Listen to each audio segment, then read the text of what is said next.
Kisah Batu Bedil. Memang terkira ke batu bedil memang ada lubang kecil, tak bagi ke macam bedil juga, tapi dapat mengeluarkan suara. Ya, ada orang bertanya, apa kan kisah Batu Bedil teh ya? Oh, cerita batu bedil. Batu bedil itu pun dulu memang ada kisah orang nok durhaka kepada orang tua. Jadi dia tuh bernama si Amir. Nah, berkisah tentang batu bedil pula, memang batu bedil itu pun adalah merupakan tradisi budaya, adat istiadat orang air lancor zaman bari. Itu memang sengaja ada dipasangkan sebuah ritual. Jadi untuk menjaga kampung air lancor sendiri. Air lancor itu disebut Sungai Padang namun sekarang. Nah, itulah dia namanya kampung air lancor itu berubah jadi Kelurahan Sungai Padang. Barulah sekarang jadi desa. Nah, berikut dari cerita no ada di situ, dulu memang tempat itu jadi penaikan orang untuk di berdagang. Nah, adalah dulu istilah tu siapa nak berkuasa ataupun nak muat kediaman di bagian-bagian situ, nak beradu minum racun dulu. Jadi itulah siapa nak menang, kuang naik. Namun kalah ada kuang naik. Tetap harus turun pula ke laut. Jadi adanya ritual disebut ada lubang bedil tuh. Nah, itu dulu memang dukun-dukun adat lah untuk menjaga kampung.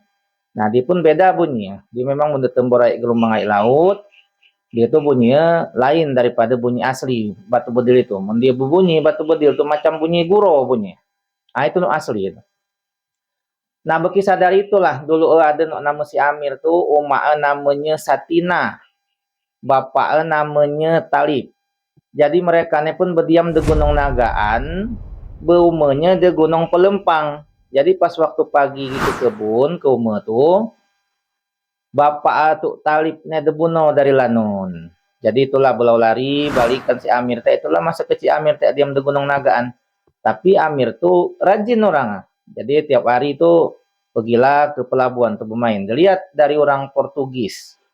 Diajaklah dia tuh dari orang Portugis belayar. Akhirnya lah 20 tahun belayar tuh balik lah mak bini. Nah, itulah bini itu namanya Ranti. Nah, rajin segila bini itu kan mertua tuh sayang segila. Jadi dibawaanlah panggang kera air bapak muda dari rumah kesukaan si Amir. Nah, itulah sepekan diam di Gunung Nagaan tuh dibalik pula belayar. Nah, setelah balik belayar tuh sekitaran puluhan tahun pula dia lah balik. Nah, ada mau bini baru. Jadi itulah orang tulah sibuk ngalokan ada kapal gede datang, ngalokan si Amir teh datang pula, Uma teh belari lah nyun songe Uma. Jadi Uma tuh nyeruk-nyeruk lah nyeruk dia tapi tidak ada saut ya. Jadi Uma tuh ngendekat kapal, nak naik jok kapal, desipakan dari anak buah kapal. Nah, itulah akhirnya tuh keluarlah dia. Dilihat dari bini tuanya, Uma, gitu. Jadi akhirnya itulah bini tua tuh turun, mak ini kami, gitu maksudnya.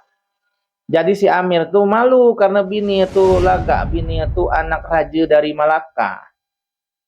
Nah, sesuai dengan kitab referensi no ada di kitab Langkawi, si Amir itu memang terakhir dia tuh jadi raja gitu. Jadi setelah kejadian itu. Nah, jadi akhir tuh pada waktu itulah kejadian Uma atau murke. Jadi Uma itu ngentakan kepala jok batang asau. Udah itu belau bangkit. Itulah nasihat tapi dari nama Ranti bini pertama teh. Uma ala saking keserik-serik kan Uma tepokan perkaan.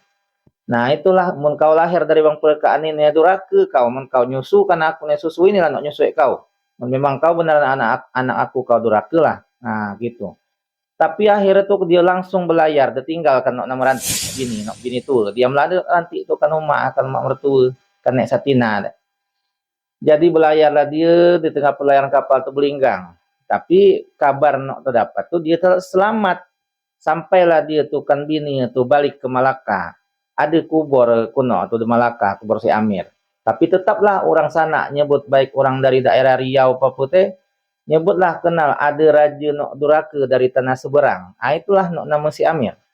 Nah, daripada itulah cerita si Amir nih, udah itu tuh Ranti, orang sebut bini tuh itu rajin tiap hari nunggu jok batu nunggu Amir datang. Amir pun tidak kunjung datang. Jadi batu tempat orang dia nunggu tuh nek Ranti nunggu si Amir tuh nunggu laki ya, tidak kunjung datang. Teh orang sebutlah sampai sekarang batu nek Ranti. Itulah cerita no ada di Batu Bedil no. Jadi itulah kisah Batu Bedil.